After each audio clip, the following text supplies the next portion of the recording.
Olá, meu nome é Ricardo Guimarães, eu sou casado com a Lili há 44 anos, tenho 4 filhos, 3 netos, alguns adolescentes, trabalho para grandes empresas, vivendo esse mundo maluco, e eu vou aqui contar para vocês o que a gente está compreendendo sobre o mundo, para talvez ajudar você a tomar boas decisões a respeito da educação que você dá para os seus filhos, para a sua carreira, trabalho, enfim, com relação ao futuro de todos nós.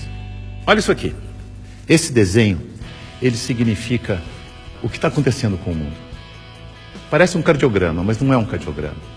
Ele mostra que tem um momento que as coisas estavam muito paradas, quase mortas, e começa a acelerar, e passa a ter uma animação, uma vida que não tinha antes. Tudo ficou acelerado.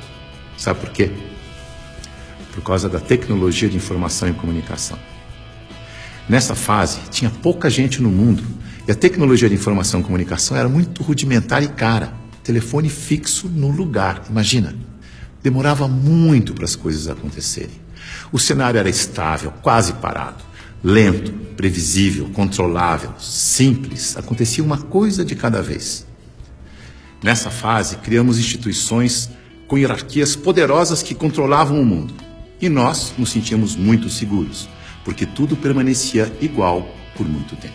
O indivíduo se submetia ao grupo, abria a mão da sua individualidade, aprendia a regra do jogo e a vida seguia em frente. Isso deu certo por um bom tempo. Aí, com mais gente no mundo e com uma tecnologia de informação e comunicação mais poderosa e mais barata, todo mundo tomando decisão o tempo todo, numa velocidade absurda, o mundo começou a ficar instável, dinâmico, rápido, imprevisível, transparente, fora de controle, complexo. E nessa dinâmica toda, além da instituição, surge um novo personagem muito poderoso. O indivíduo conectado em rede, que acessa tudo e a todos o tempo todo. Mobiliza pessoas, trabalha, produz conhecimento sem precisar das estruturas e da permissão das instituições.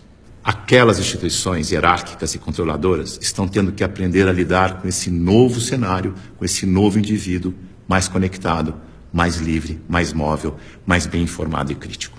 O mundo mudou tanto que pessoas de muito sucesso naquele cenário estão tendo muita dificuldade para manter seus negócios e empregos nos dias de hoje.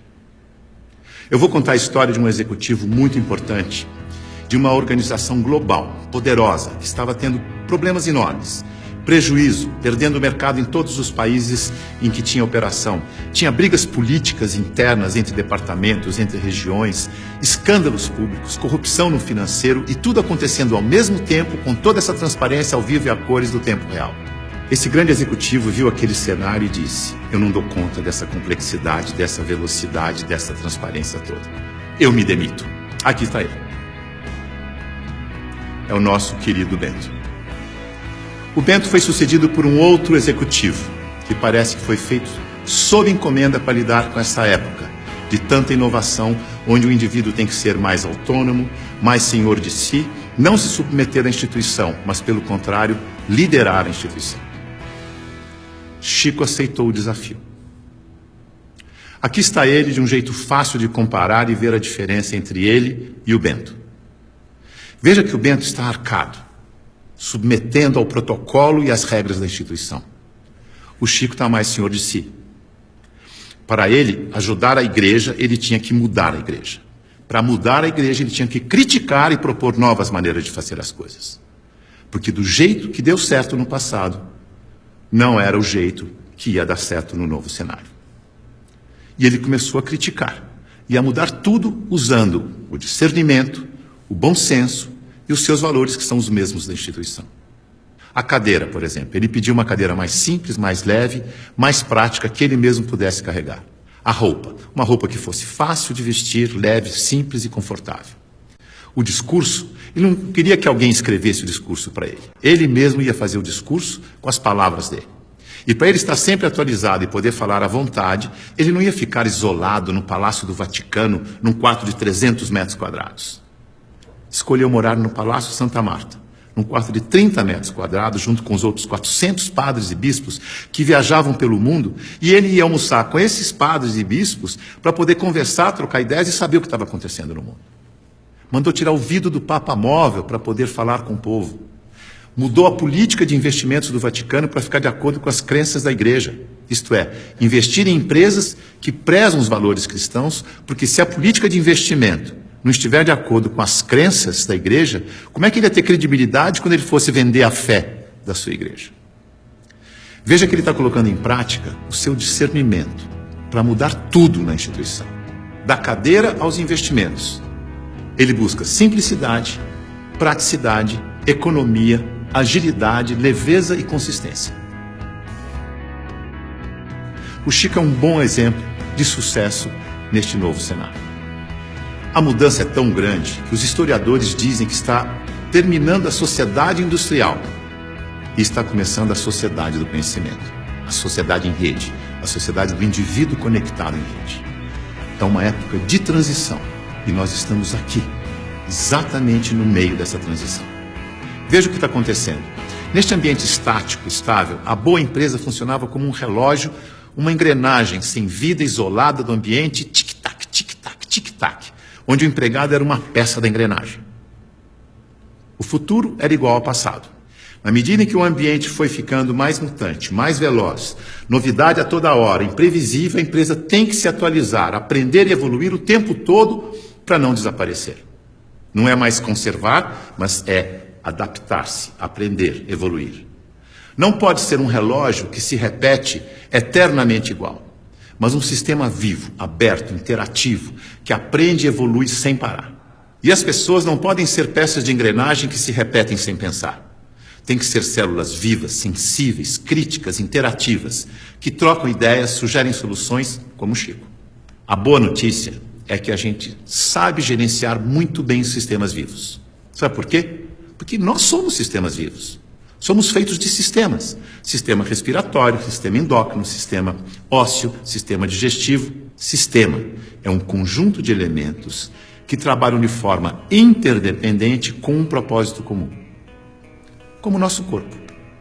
O ponto mais importante para a saúde do nosso corpo é a interdependência. Veja no seu próprio corpo. Nossos órgãos trabalham de forma interdependente, sempre em busca do equilíbrio do corpo. Esse é o propósito. Se um órgão declara independência, e isso se chama câncer, o corpo entra em colapso. A integração entre os órgãos desaparece. A energia do corpo se esvai, não consegue mais interagir com o ambiente, nem reagir aos estímulos. Como sistema aberto, ele vai sucumbir ao cenário. Então, se você quer trabalhar numa empresa de sucesso neste cenário, ajude a funcionar como um sistema vivo aberto. Você sabe, porque você é um sistema vivo aberto. Mas aqui vão algumas dicas para ajudar. Use o seu discernimento, seu bom senso, sua intuição. Confie em você. Promova a integração e a interação, onde você estiver. Seja sensível a informações relevantes para aperfeiçoar seu trabalho e a empresa. E o mais importante de tudo, reconheça que a realidade é interdependente. E por isso precisa da participação de cada um e de todos para resolver os seus problemas. Lembre-se, a boa gestão da interdependência garante a boa saúde do seu corpo e da corporação. Mais uma dica, não deixe as pessoas confundirem autonomia com independência. Autonomia significa que você tem consciência de que faz parte de um todo maior e por isso você pode falar pelo todo. Por isso pode ocupar cargos de responsabilidade na hierarquia. Independência é quando você não se reconhece como parte do todo e olha só para a sua parte, colocando o todo do sistema em risco de colapso. Independência ou morte deu certo no século passado. Neste século, o certo é interdependência ou morte. Veja a evolução das relações na empresa e no mercado. No começo, a hierarquia era absoluta. Poucos mandavam e todos obedeciam como crianças obedientes. Não tinha concorrente, mas precisava de canal para vender. Depois, a empresa cresce, a hierarquia permanece, mas as áreas passam a ter seus chefes. As crianças ficaram jovens e, como jovens, andam em tribos. Nós versus eles. As áreas competem o tempo todo porque precisam se afirmar como jovens. Essa é a fase da independência ou morte. No mercado, o concorrente aparece e obriga a empresa a olhar para o consumidor. Hoje a competição continua, mas vai ter que conviver com a cooperação para sobreviver nesse mundo mais veloz e mutante, em que a interdependência fica cada vez mais importante. Temos que amadurecer como indivíduos e olhar para o nosso interesse pessoal e do todo ao mesmo tempo.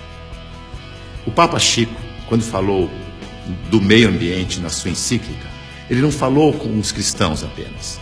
Ele falou com todos que vivem neste planeta, que ele chamou de a nossa casa. É isso aí. É nós, junto e misturado. Essa é a real. Esse é o futuro, com as pessoas mais valorizadas, mais bem informadas e fazendo melhores escolhas para suas vidas. Boa sorte.